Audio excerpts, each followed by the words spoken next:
ఈరోజు నేను చెప్పబోయేటువంటి వాక్య సందేశం ఏమిటంటే భక్తి హీనత.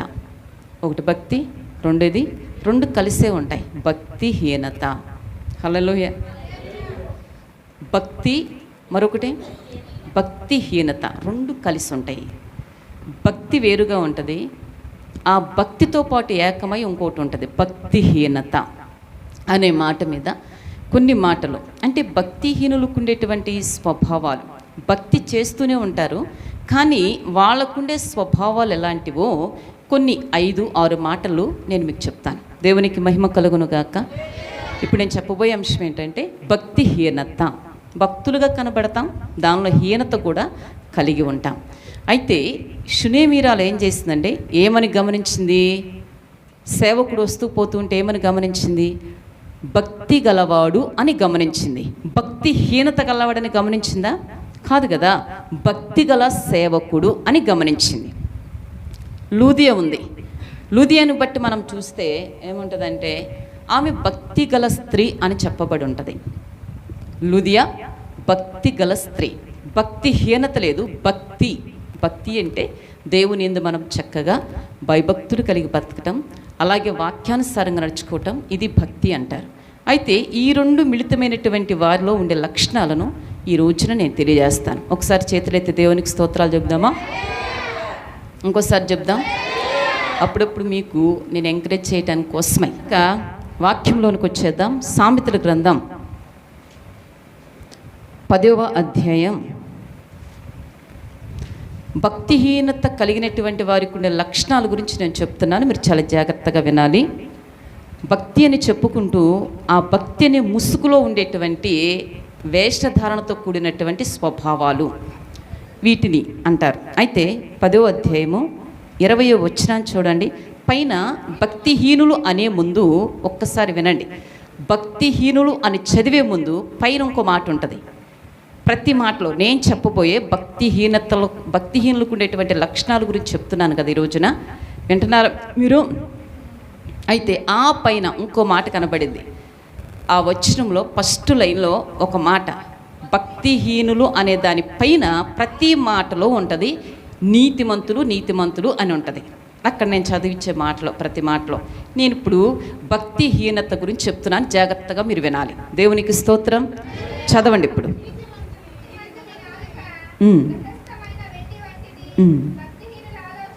అది ఆ కింద లైన్లో ఏమనుందంటే ఇప్పుడు భక్తిహీనత అని గురించి చెప్తున్నాను. భక్తిహీనులకు ఉండే లక్షణాల గురించి నేను చెప్తున్నాను. పైకి భలే భక్తి పరులు కనపడతారు కానీ వారికి ఉండే లక్షణాలను ఏమన్నాయో చూద్దాం. భక్తిహీనత అంటే ఓ పక్క భక్తి కలిగి ఉంటారు, ఓ పక్క ఇవి కూడా కలిగి ఉంటారు అని అర్థం. అయితే ఈ భక్తిహీనుల ఆలోచనలు, పైకి ప్రార్థన చేస్తూ ఉంటారండి. కొంతమంది ప్రార్థన చేస్తారు, ప్రార్థన మందిరానికి వస్తారు, వాక్యం చదువుతారు, వందనాలు చెబుతారు, ఇవన్నీ మామూలే. అయితే ఆ భక్తిలో మరొక హీనత కలిగి జీవిస్తూ ఉంటారు. అయితే వీళ్ళకుండా లక్షణం మొట్టమొదటగా ఉన్నటువంటి స్వభావం ఏమిటంటే ఏమనుంది అక్కడ? వాళ్ళ ఆలోచనలు ఎలా ఉంటాయి? పనికిమాలిని, మంచి కాదు. పై భక్తి బాగానే ఉంటుంది, మళ్ళా దానిలో హీనమైన లక్షణాలను కలిగి ఉంటారు.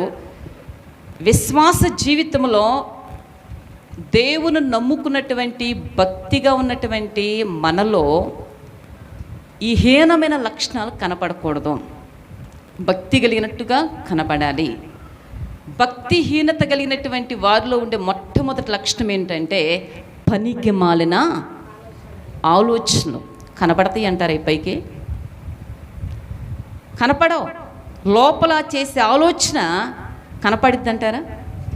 పైనైతే రంగు, రూపు, ఎత్తు కనపడతాయి కానీ మనిషి హృదయంలో చేసే ఆలోచన, పనికి మాలిన ఆలోచన కనపడదు. వారికి ఉండే ఆలోచనలు ఏమిటంటే పనికి మాలినవి. ఎవరికండి? వీళ్ళు భక్తిలో ముసుగేసుకున్న భక్తులకు ఉండే ఆలోచనలు. మొదటిగా వాళ్ళకు ఉండే ఆలోచనలు ఏంటంటే పనికిమాలిన, మంచి ఉండవు వాళ్ళ ఆలోచనలో. అన్ని పనికిమాలిన ఆలోచనలే. నిలిచినా, కూర్చున్నా, మాట్లాడినా, ఎదుటి వాళ్ళ చూసినా ఏ విధంగా ఉన్నా వాళ్ళ ఆలోచన చెడ్డవి, పనికి మాలినవి అని బైబిల్ చెప్తుందా, నేను చెప్తున్నానా? చూసుకోండి, మీకు చదవచ్చు కదా, బైబిల్లోనే ఉంది కదా. భక్తిహీనత కలిగి ఉండేటువంటి వారి జీవితాలలో ఉండే లక్షణం మొదటిగా ఏమిటంటే, ఆలోచన మొదటిగా వాళ్ళవి పనికి మాలినవి. పనికి మాలినవి, పనికొచ్చేవా పనికి మాలినవా? ఎవరిని పనికి మాలినోడు అంటాం మనం? కోపం వచ్చి మీరు చెప్పాలి నాకు, ఇది పనికి మాలినోడా అనేది ఎవరిని అంటాం మనం?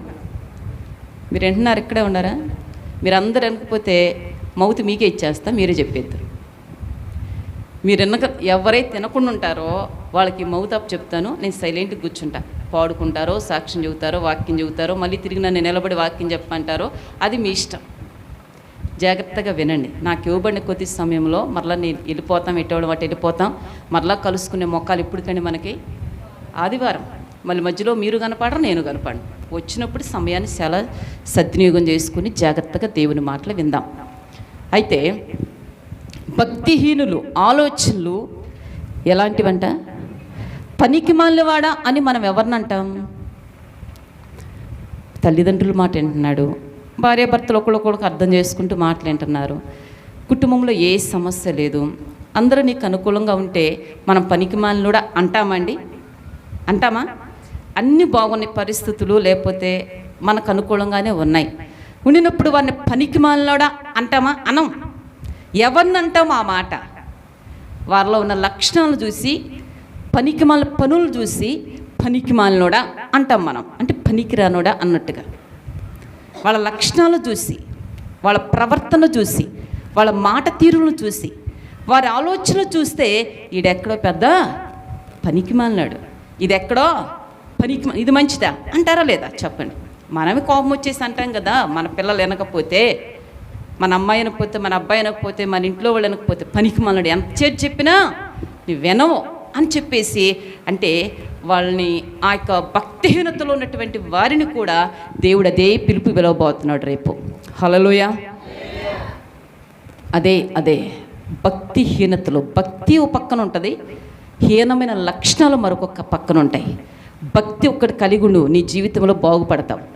హీనమైన లక్షణాలు కానీ ధరించుకున్నావా సచ్చేవే, ఇక లేదు, అవకాశం ఉన్నదిక. నీకు ఒక సంఘం ఏర్పడింది.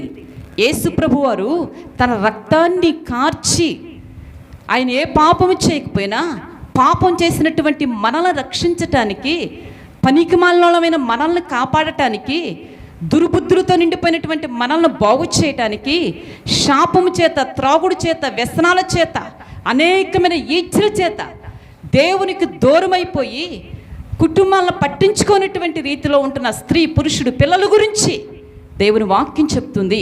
ఈ రోజున భక్తిహీనత ధరించుకుంటే నష్టపోయేది మనమే. ఎవరికి కనపడాలి మన భక్తి? ఎందుకు రావాలండి మనం దేవుని సన్నిధికి? అసలు నాకు అది ఒకటి చెప్పండి, మీకు తెలిసిన విషయం ఏంటో. నాకేం తెలుసమ్మా, మీరే చెప్పమంటారు. మీకు తెలియకపోతే నేనే చెప్తా. ఎందుకు మనం దేవుని సన్నిధికి వస్తున్నాం? స్కూల్కి వెళ్ళేవాడు, స్టూడెంట్ ఉన్నాడు, చిన్నవాడు కావచ్చు, పెద్దవాడు కావచ్చు, ఎందుకు వెళ్తారు స్కూల్కి?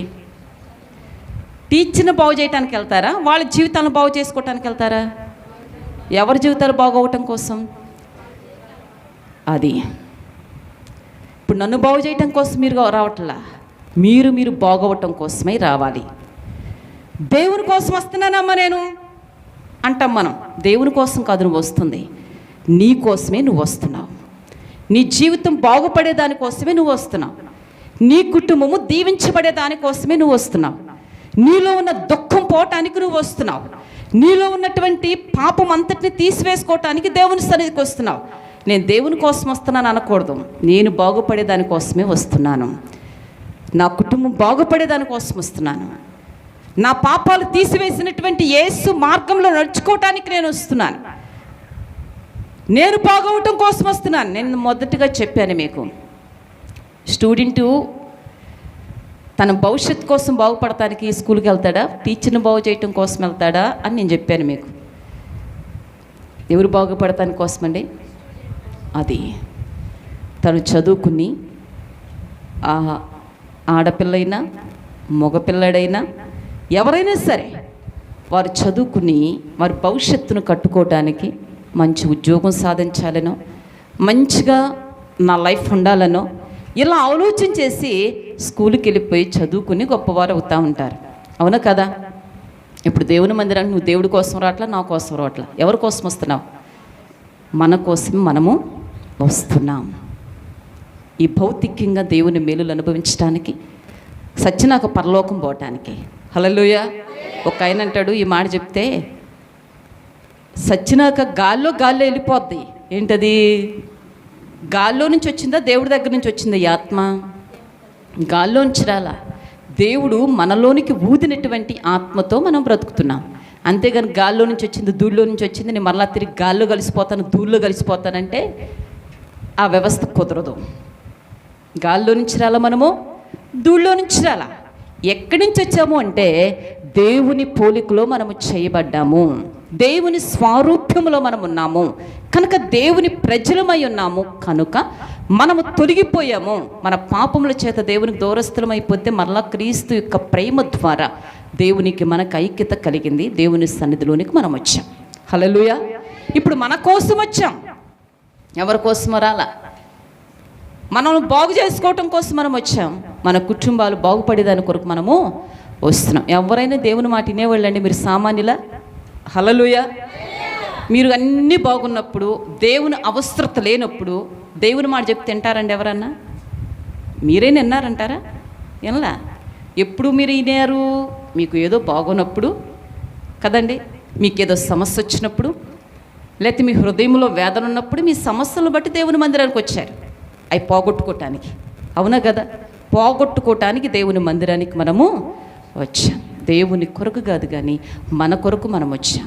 దేవుడు మన ఆయన అమూల్యమైన రెక్కల కిందకి తీసుకున్నందుకు, దగ్గర చేర్చుకున్నందుకు దేవునికి ఎంతో మనం రుణస్థులమైనాం. అందుకే నేను ఒక మాట మీకు తెలియజేస్తున్నాను, భక్తిలో ఉన్నామని చెప్పుకుని హీనమైనటువంటి లక్షణాలను పక్కన పెడేయాలి. ఎంతకాలం అలా బ్రతుకుతా? అసలు ఎవరికి భక్తి మనకు అసలు ఉపయోగం ఇలా చేస్తే? భక్తిహీనతలో ఉంటే ఏంటి ఉపయోగం? సరైన క్రమం లేకుండా ఏంటి ఉపయోగం? దేవుని మాట సరిగా వినకుండా ఏంటి ఉపయోగం? మనం చేసే భక్తికి దేవుని చిత్తం చేయకుండా ఏంటి మనం చేసే భక్తికి లాభం? ఏం పొందుకుంటాం? అసలు మనం పొందుకోమండి. పనికి మాలిన మొదటిగా భక్తిహీనత వలన, మొదట ఏం మాట అండి అది? భక్తిహీనుల ఆలోచన మొదటిగా ఏమై ఉంటుందండి? నేను ముందే చెప్పాను, భక్తి పరుల కనపడతారో వాళ్ళలో ఉన్న లక్షణాలు ఇవి కనపడతాయి. అంటే భక్తి అంటే ముందు ఏమైంది? భక్తిహీనత అని ఉంది. భక్తిహీనులు, బాగా భక్తిహీనులు అంటే విశ్వాసుల గురించి చెప్పబడింది. దేవునికి స్తోత్రం. బయట వాళ్ళ గురించి కాదండి అది. భక్తిహీనులు అంటే దేవుని మందిరానికి వస్తారు, భక్తి కలిగిన వాళ్ళలాగా ఉంటారు. ఈ లక్షణాలు వీళ్ళ మనస్సులో చేస్తాయి. జాగ్రత్తగా వినండి, జాగ్రత్తగా వినండి. అయితే మొదటి మాట ఏమిటంటే, భక్తిహీనులకు ఉండే ఆలోచనలు మొదటిగా పనికి మాలినది. రెండో చెప్తాను, 10వ అధ్యాయము, అదే సామెతల గ్రంథంలో మీరు తీసుకున్నట్టు పెట్టుకోండి, 10వ అధ్యాయం 32వ వచనం.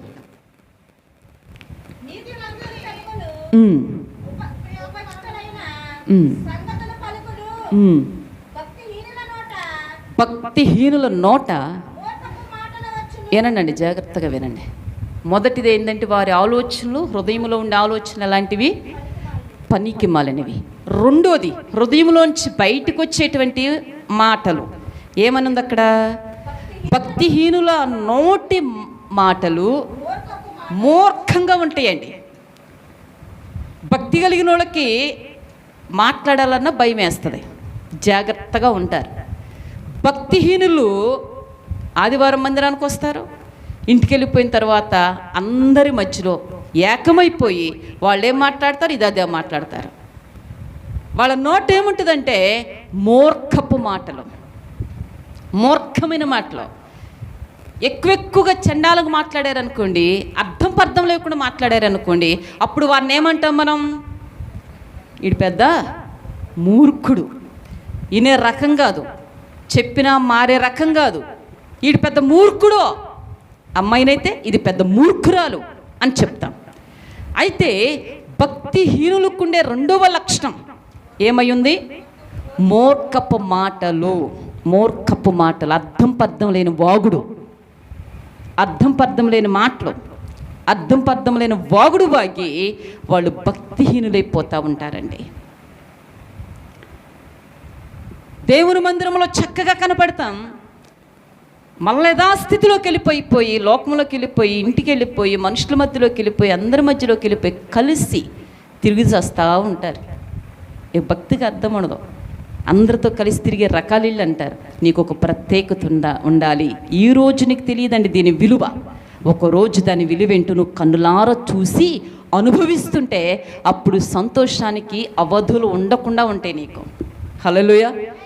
నేను చిన్న మాట చెప్తాను. ఇప్పుడు పిల్ల చదువుకోవాలి, మనం డబ్బు ఖర్చు పెట్టాలి, వాళ్ళు జ్ఞానాన్ని ఉపయోగించాలి, మనకు దూరంగా ఉండాలి, ఇవన్నీ జరుగుతాయి ఈ మధ్యలో. ఎప్పుడు ఉద్యోగం రాకముందు, వచ్చిన తర్వాత ఏం చేస్తామండి చూడండి. అందాక మన ప్రయాసం ఉంటుంది, కొంత ఉండిదా లేదా? చదువుకు ఖర్చు పెట్టాలి, వాళ్ళు దూరంగా ఉండాలి హాస్టల్ అయితే, లేకపోతే రోజు వాళ్ళకు ఉండి పెట్టాలి, ఇంత శ్రమ ఉంటుంది. వాడు ప్రయోజకులు అవ్వాలి అంటే, వాళ్ళు ప్రయోజకులు అవ్వాలంటే, ఒక రోజున ఒక స్థితికి రావాలి అంటే, వాళ్ళకు ఉద్యోగం వచ్చినప్పుడు మనకెంతో దీని వెనుకున్నటువంటి ఆ కష్టం కూడా గుర్తుకు రాకుండా మనం సంతోషపడతాం. అవునా కాదా? దీని ఫలం ఒకరోజు నువ్వు చూస్తావు. ఈ రోజున భక్తిహీనతను ధరించుకుంటే నష్టపోతావు. భక్తి కలిగిన బిడ్డగా నువ్వు జీవిస్తే దేవుని నుంచి మంచి ప్రతిఫలాన్ని నీవు నేను అందరము అనుభవిస్తాం. ఒకసారి చేతులు ఎత్తండి, రెండు చేతులు ఎత్తండి. నీకు స్తోత్రం. వినండి జాగ్రత్తగా. అయితే రెండవదిగా మనం చూస్తే భక్తిహీనుల నోరు ఏమైందండి? ఆ నోటితోనే ప్రార్థన చేస్తారు, ఆ నోటితోనే వందనాలు చెప్తారు, ఆ నోటితోనే పాటలు పాడతారు, ఆ నోటితోనే వాక్యం చదువుతారు, ఆ నోటితో మూర్ఖపు మాటలు వాడుతూ ఉంటారు. భక్తి కలిగిన నీకు ఆ లక్షణం ప్రమాదం. దాన్ని తీసి పక్కన పడేసుకోవాలి. అదే నోటితో నీ నోటిని దేవుడు ఏం చేశాడు తెలుసా? పరిశుద్ధపరిచాడు. అబద్ధం ఆడమని, అసూయ మాటలు పలకమని, కపట మాటలు పలకమని, దుర్మార్గపు మాటలు మాట్లాడమని, లేతే తిట్టులు తిట్టమని దేవుడు ఉంచలేదండి. నిన్ను పరిశుద్ధపరిచి పరిశుద్ధతలోనికి చేర్చాడు దేవుడు. దేవుడు పరిశుద్ధుడు గనక మనం కూడా పరిశుద్ధులుగా బ్రతకాలి. దేవుడు పరిశుద్ధుడు గనక ఆ పరిశుద్ధమైనటువంటి కృతజ్ఞత వచనమే ఉచ్చరించాలి. అది కాకుండా మూర్ఖపు మాటలు మాట్లాడుతూ దేవునికి కోపాన్ని పుట్టించేటువంటి మూర్ఖపు మాటలు విశ్వాసిగా నీవు వాడకూడదు. నా ఇష్టం, నా నోరు, నీకేంటమ్మా? నా ఇష్టం వచ్చినట్టు మాట్లాడుకుంటా, నా ఇష్టం వచ్చినట్టు అబద్ధాలు ఆడుకుంటా, నా ఇష్టం వచ్చినట్టుగా ఏదోటి చేస్తా, నా నోరు నా ఇష్టము అంటారంట. మా నాలుక, మా పెదవులు మావి, మా నాలుక మావి, నీకేంటి మేము మాట్లాడితే అంటారంట. మాట్లాడే వాళ్ళకి ఎదురు చెప్తారో వీళ్ళు మాత్రం నోరుని అదుపు చేసుకోలేరు. అయితే భక్తిహీనులకు ఉండేటువంటి లక్షణం ఏమిటంటే మూర్ఖపు మాటలు. ఆ మూర్ఖపు మాటల వలన ఎదుటివారికి బాధ కలిగిస్తారు, వీళ్ళకు కూడా బాధ కలిగే మనస్సు తెచ్చుకుంటారు. కనుక ప్రియమైన దేవుని పిల్లలారా, భక్తిహీనతలో ఉండే లక్షణాల గురించి నేను చెప్తున్నాను. ఒక పక్క భక్తి ఉంటుంది, ఇంకో పక్క ఏముంటుందండి? పనికిమాలిన ఆలోచనలు ఉంటాయి. ఆ తర్వాత మీతో చెప్పాను, మూర్ఖపు మాటలు మాట్లాడుతూ ఉంటారు. మూడోది చెప్తాను, 12:5 చూడండి.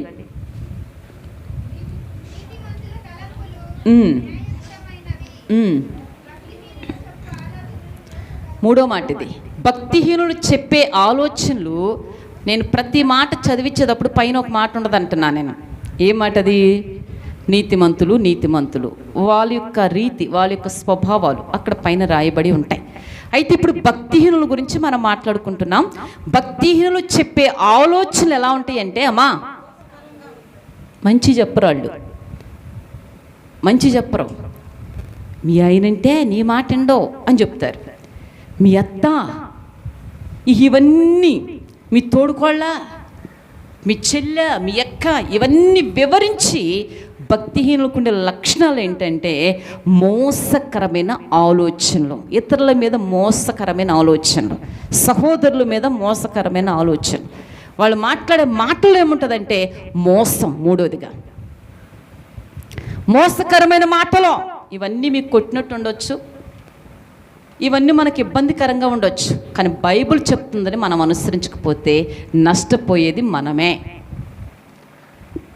దేవుని వాక్యములోంచి మాట్లాడుతున్న ప్రతి మాటను జాగ్రత్తగా దాన్ని మనం అన్వయించుకోకపోతే నష్టపోయేది నువ్వే. నాకేం, నేనెందుకు నష్టపోతానో, ఇవన్నీ పలికినంత మాత్రాన్ని నష్టపోతానా అనుకుంటావేమో. కింద చదువుకుంటూ వస్తున్నావు, నేను 5-6 మాటలు చెప్తానన్నాను. 3వ మాటలో వాళ్ళు చెప్పే ఆలోచనలు కూడా ఏమై ఉన్నాయండి? భక్తిహీనులు చెప్పే ఆలోచన కూడా మోసకరమే. భక్తిహీనతలో ఉన్న వాళ్ళ మాటలు విన్నావా, మోసపోతావు. జాగ్రత్తగా ఉండాలి. ఈ రోజున దేవుడు తెలియచేస్తున్న విషయం ఏమిటంటే భక్తిహీనులు చెప్పే ఆలోచనలు మోసకరములు, వాటిని మనం వినకూడదు. వాళ్ళ ఆలోచనలు కూడా మంచి కాదు, ఎదుటోళ్ళకి ఇచ్చే సలహాలు కూడా మంచి కాదు. ఏమై ఉంటాయి అంటే మోసం. ఏమై ఉంటాయి? మోసం. దేవునికి స్తోత్రం. వాళ్ళని చూడలేరు, పైకి ప్రార్థన చేసినట్టు ఉంటారు వీళ్ళు, కానీ వాళ్ళ ఆలోచనలు ఎలా ఉంటాయి? మోసం, మోసకరమైన. అమ్మో ఈడ ఇదే ఎదిగిపోతున్నారు, వీళ్ళు పెద్ద దుర్మార్గులు, ఏదో ఒకటి వాళ్ళ నోటికి వచ్చింది ఏదో వాళ్ళు మాట్లాడేస్తూ ఉంటారు. కనుక ప్రేమ దేవుని పిల్లలారా, భక్తి అని ముసుగులో ఉండి భక్తిహీనమైన లక్షణాలను మానేయాలి, వాటికి దూరంగా ఉండాలి, వాటిని విడిచిపెట్టేసేయాలి. నువ్వు ఎలా ఉన్నావో దేవుని బిడ్డగా అలాగే నువ్వు బ్రతకాలి. అలా ఉంటేనే నీవు దేవుని కార్యాలు చూడగలుగుతావు. అంతే. ఇంకోటి చూద్దాం. ఏం చేస్తుందంటే దారి తప్పించేస్తుంది. భక్తిహీనుల ప్రవర్తన, నీతిమంతులైతే దారి చూపిస్తారంట, భక్తిహీనులైతే ఆ దారిని తప్పిస్తారంట. ఇది కాదు అది. ఎందుకంటే వాళ్ళకి మోసకరమైన ఆలోచనలు కదా, పనికిమాలిన ఆలోచనలు కదా, చెరిపేటువంటి ఆలోచనలు ఉంటాయి కదా. అందుకని మంచితో నిలుతున్నటువంటి వారికి కూడా దెబ్బతినిపోతారు. వాళ్ళకుండా ఆలోచనలు సహకరిస్తే, వాళ్ళ ఆలోచన ప్రకారంగా నడిస్తే దావను ఏం చేస్తారంటే త్రోవను, దారిని తప్పిస్తారు. 13వ అధ్యాయము 25వ వచనం చదివి.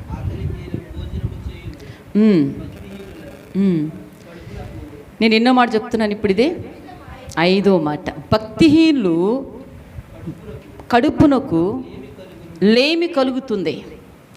భక్తిహీనత అనేటువంటి ముసుగులో ఉన్నటువంటి బిడ్డలకు ఇంకో మాట చెప్తున్నాను నేను. వాళ్ళకి ఏం కలిగిద్దంట? దేనికి కలిగిద్ది? కడుపుకి ఆకలి ఎక్కువైపోద్ది, ఆకలి అవుతూ ఉంటుంది. ఎందుకంటే వాళ్ళకి సరైనటువంటి ఆశీర్వాదము కలగక వాళ్ళు ఏం చేస్తున్న, వాళ్ళు సంపాదించే సంపాదన కూడా శ్రమకు కారణమైపోయిద్దంట. సామెతల గ్రంథంలో భక్తిహీనుల గురించి ఒక పెద్ద లిస్ట్ ఉంది.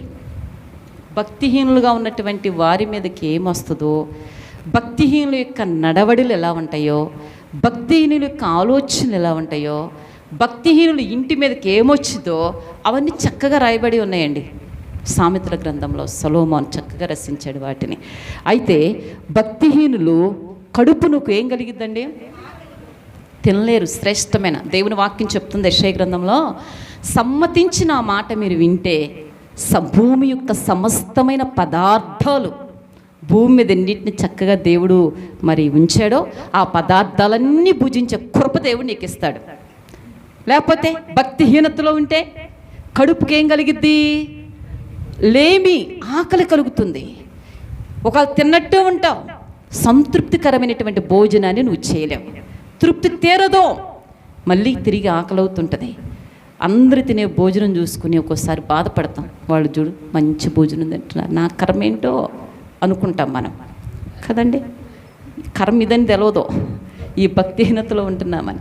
ఆయన మాట ఇంటే, సమ్మతించి మీరు నా మాట ఇంటే భూమి మీద ఉన్నటువంటి సమస్తమైన పదార్థాలు మీరు తింటారు అని చెప్పాడు దేవుడు. ఒక్కోసారి ఆ చక్కని శ్రేష్టమైన భోజనం పెడతా ఉంటే అనిపించి, దేశయ్య నీ మాట అంటానేగా, నీ మాట అనకపోతే ఏమయ్యేవాళ్ళము అనిపించింది మనసుకి. ఈ రోజున దేవుడు నిన్ను కూడా అలాగే ఉంచాడు నిన్ను. ఒక్కోసారి నీ ప్రాణం ఇప్పిస్తావక, ఒక్కోసారి ప్రాణాన్ని బిగపట్టుకుని మనము ప్రాణం ఒప్పదు, అలా చేస్తూ ఉంటాం. అయితే ప్రియమైన దేవుని పిల్లలారా, భక్తిహీనులు కడుపునికి ఏం కలుగుతుందండి? లేమి కలుగుతుంది. 6వ మాటలో మనం చూస్తే 14-11 చూడండి. ఏమవుతుందండి? ఎన్ని కారణాలను బట్టి, వీటన్నిటిని బట్టి, వారి యొక్క పనికిమాలిన ఆలోచనలు బట్టి, మూర్ఖపు మాటలను బట్టి, మోసకరమైన ఆలోచనలు బట్టి, ఎదుటి వ్యక్తుల్ని త్రోవ తప్పించడం, వారి దారిని తప్పించుకోవటం బట్టి వారి కడుపుకు లేమి కలుగటమే కాకుండా, భక్తిహీనులు ఇంటి మీదకి ఏమొస్తుందండి? ఇల్లు ఏమైపోద్ది? వీటన్నిటిని బట్టి ఇల్లంతా కూడా నిర్మూలమైపోద్ది. ఆశీర్వాదం లేకుండా పోతే, ఆనందము లేకుండా పోతే, సమాధానం లేకుండా పోతే, సంతోషం అనేది నీ జీవితంలో లేకుండా పోతే, భక్తిహీనులు ఇంటి మీదకి ఏమొస్తుందని వాక్యం చెప్తుందండి? శాపం. ఎందుకు వస్తుంది శాపం? దేనికి వచ్చింది? భక్తిహీనులకున్న లక్షణాలు ఈ విధమైన వాటిని బట్టి వారింటి మీదకి ఏమొస్తుందంట? శాపం వస్తుంది. ఈ రోజున భక్తిహీనుల గురించి నేను తెలియజేస్తున్నా. అటు భక్తిని కలిగి ఉంటారు, అటు భక్తి బానీరు, ప్రార్థన బానీరు, మళ్ళీ ఉన్న లక్షణాలు తీసివేసుకోరు. కనుక నీకు తెలీదు ప్రియమైన దేవుని బిడ్డ, దేవుని వాక్యం తెలియచేస్తుంది.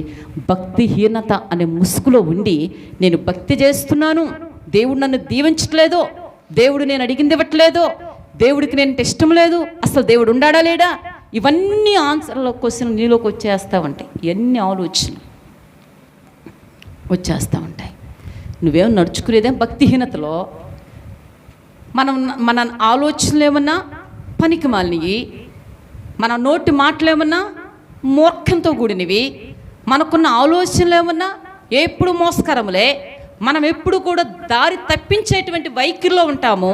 అయితే మన భక్తిహీనత వల్ల కడుపు కూడా నిండకుండా ఇల్లు ఏమవుతుందంటండి? ఇల్లు, ప్రియమైన దేవుని బిడ్డ, నీ గురించి ఇల్లు దీవించబడాలి, నీ ఇంటి వారు సంతోషం అనుభవించాలి. నీ ఒక స్త్రీవైనా ఒక పురుషుడివైనా నిన్ను బట్టి, నువ్వు చేస్తున్న నీ భక్తిని బట్టి నీ ఇంటి వారికి దీవెన కలగాలి, కానీ నిర్మూలమయ్యేటువంటి పరిస్థితులు రాకూడదు. అలాంటి పరిస్థితులు నీ ఇంటి మీదకి రాకూడదు. ఎందుకు వస్తాయి అంటే, పనికి మాలినటువంటి ఆలోచనలు నీలోంచి తీసి పక్కన పడేసుకోవాలి. యేసయ్యా, నేను నీ సన్నిధికి వస్తున్నాను, నీ వాక్యం వింటున్నాను, అన్నిట్లో పాల్గొంటున్నాను, నాకున్నటువంటి స్వభావం మారట్లేదు, పనికి మాలిన ఆలోచన మారట్లేదు, తీసివేయి ప్రభువా అనాలి. పద్దాక నాకు అజ్జయ్యయ్యా, మేలు చెయ్యయ్యా అంటాం కరెక్టే, కాదని నేను అన్నాను. కానీ మనలో ఉన్న వాటిని మొదటి వీటిని తీసి పక్కన పడేసుకోవాలి. చేను పండాలి అంటే, మంచి పంట రావాలి అంటే, చేలో ఉన్న చెత్త చెదారాన్ని ఏరి పక్కన పడేయాలి. అప్పుడు ప్రతిఫలంకి వస్తుంది మన పంట. మన చేలో ఉన్నటువంటి, మన హృదయంలో ఉన్నటువంటి పనికిమాలని ఇవన్నీ మనలో దాచేసుకుని, మనలో ఉంచేసుకుని, ఏదో ప్రార్థనకి వెళ్తున్నాను ఆదివారం, ఇక అంత మట్టికే నీ భక్తిని, నా భక్తిని కొలతకు రోజు పెడతాడండి దేవుడు. నువ్వు చక్కగా దేవుని మాటకు లోబడి బిడ్డగా ఉంటే, ఆ భక్తిహీనతలో ముసుగులో నువ్వు ఉండకుండా నిజమైన భక్తిని మనం చేస్తే, ఆ నిజమైన భక్తికి తగినటువంటి ప్రతిఫలం మన దేవుడిచ్చేవాడు. హల్లెలూయా. నీకోసం ప్రాణం పెట్టినవాడు, పరలోక వైభవాన్ని విడిచిపెట్టి భూమి మీదకి వచ్చి నీ పాపములను బట్టి, నా పాపములను బట్టి మరణించినటువంటి యేసుక్రీస్తు ప్రభువారు, అంత త్యాగం చేసినటువంటి దేవుడు నిన్నెంత ప్రేమించాడో తెలుసా? ఆ ప్రేమను మనం అర్థం చేసుకోలేకుండా ఏదో పైకి భక్తి ఆదివారం వచ్చి వెళ్తున్నాం, అంత మట్టికే అనుకుంటున్నాం తప్పితే, మనలో ఉన్న లక్షణాలను మార్చుకోవాలి అని మనలోనికి రాదండి. అలాంటి ఆలోచన రాదు. కనుక ఇక్కడి నుంచైనా, ఎప్పటి నుంచైనా, ప్రభువా, భక్తిహీనతలో నేను ఉండకూడదు, భక్తిహీనత అనేది నేను కలిగి ఉండకూడదు, భక్తి పరుడుగా ఉండాలి, భక్తి పరురాలుగా నేను ఉండాలి. అలాంటి భక్తిని నేను కట్టుకుని నా కుటుంబము దీవెనవచనంగా మారాలి. హల్లెలూయా. దీవించబడాలి. నన్ను బట్టి నా కుటుంబము నవ్వుల పాలు కాకూడదయ్యా, నన్ను బట్టి నా కుటుంబము శాపంగా మారకూడదయ్యా, నన్ను బట్టి నా కుటుంబము నెమ్మది లేకుండా అవ్వకూడదు ప్రభువా. లేదే నువ్వు ప్రార్థనకు వెళ్తున్నావు కదా, నీ ఇంట్లో రోగం పోవట్లేదే, నువ్వు ప్రార్థనకు వెళ్తున్నావు కదా, నీ ఇంట్లో ఎందుకు ఈ దరిద్రం అని అందరూ చెప్పుకోవద్దండి, చెప్పుకోవద్దు. మనం చూసిన బిడ్డలు వీళ్ళు దేవుని మందిరముకి వెళ్ళటము వలన వీళ్ళకి దేవుడు తోడుగా ఉన్నాడు అని చెప్పాలి. హల్లెలూయా. దేవుని నమ్ముకోవటాన్ని బట్టి వీళ్ళు చక్కగా ఉన్నారని చెప్పుకోవాలి. దేవుని నమ్ముకోవటమును బట్టి వీళ్ళ ప్రవర్తనలో మార్పు, వీళ్ళ ఆలోచనలో మార్పు, వీళ్ళ మాటల్లో మార్పు, వీళ్ళ పద్ధతుల్లో మార్పు, వీళ్ళు అన్నీ కూడా చాలా బాగున్నాయే అనిపించే రేంజ్లో విశ్వాసిగా మనం ఉండాలి. అందరితో కలిసి కొట్టుకుని వెళ్ళామనుకో, గాలివాన వచ్చింది అన్నీ కొట్టుకుని వెళ్ళిపోయినట్టుగా మనం కూడా వాళ్ళతో పాటు కొట్టుకుని వెళ్ళిపోతాం. గాలివాన వస్తే మొత్తం కొట్టు తీసుకెళ్ళిపోతుంది, అవునా కదా? కనుక నీతిమంతులంట దేవుని రెక్కల చాటున ఆపత్కాలంలో దాచబడతారంట. హల్లెలూయా.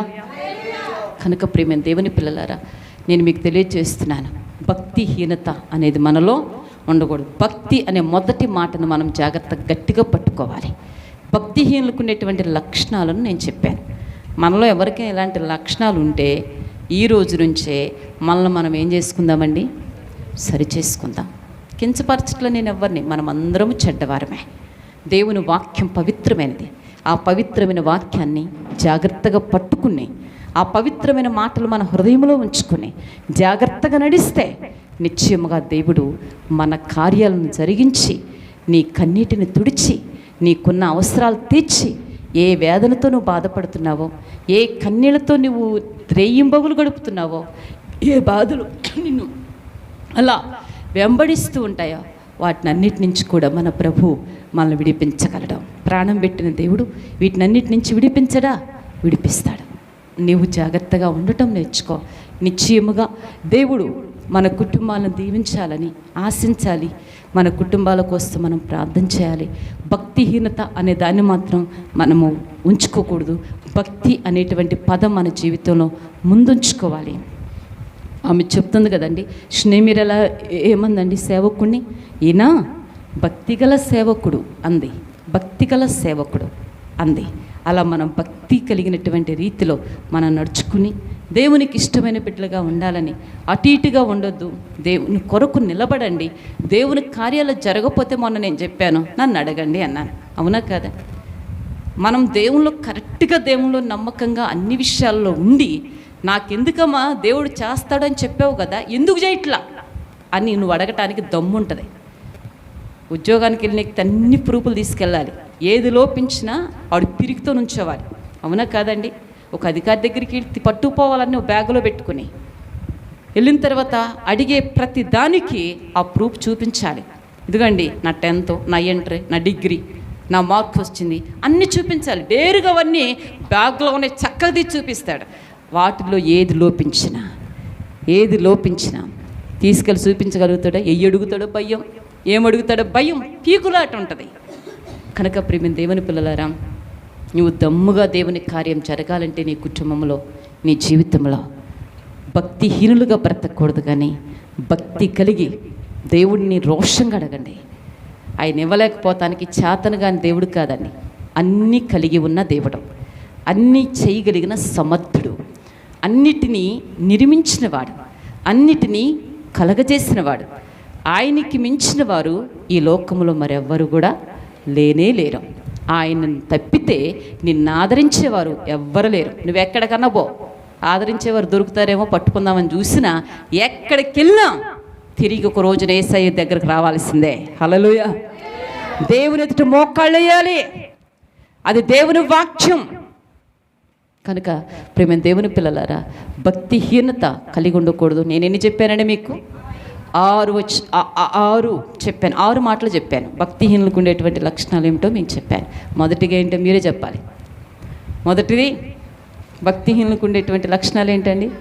పనికి మాలిందే. రెండోది మూర్ఖపు మాటలు ఉంటాయి.